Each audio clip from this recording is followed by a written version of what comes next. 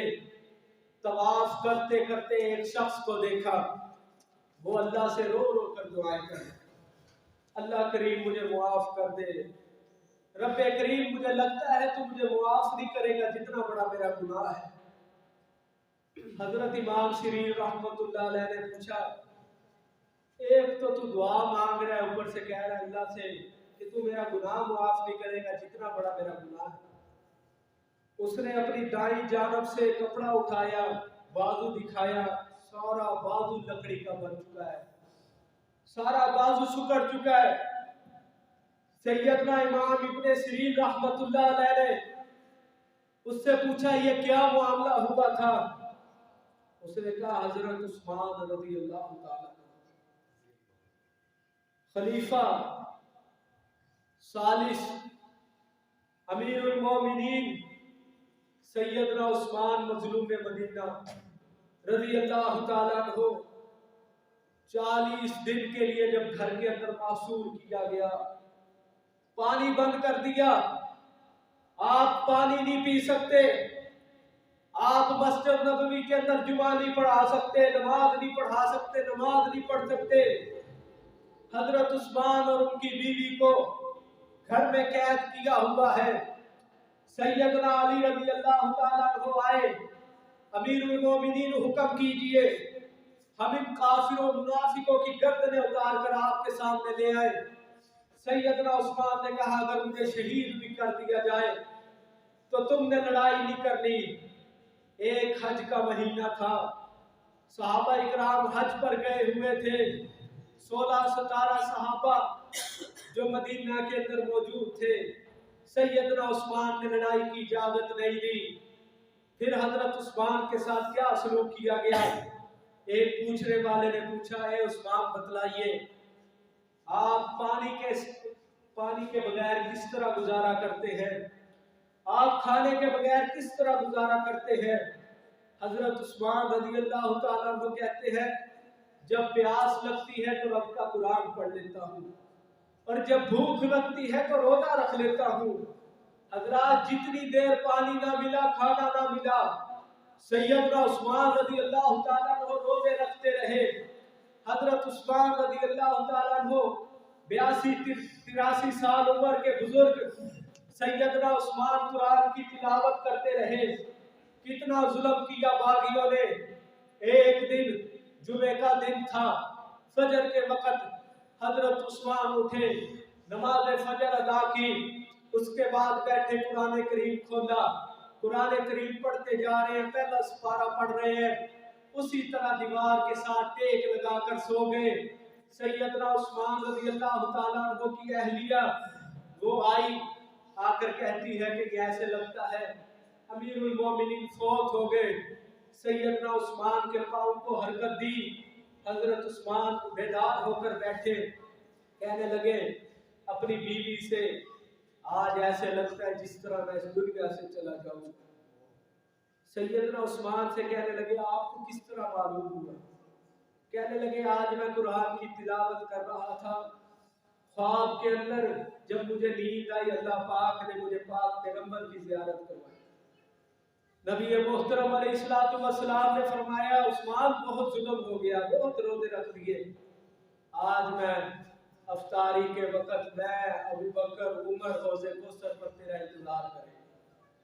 جب انسان کے اوپر ظلم ہوا حضرت عثمان کے اوپر اللہ کریم نے پھر انعامات بھی دیے.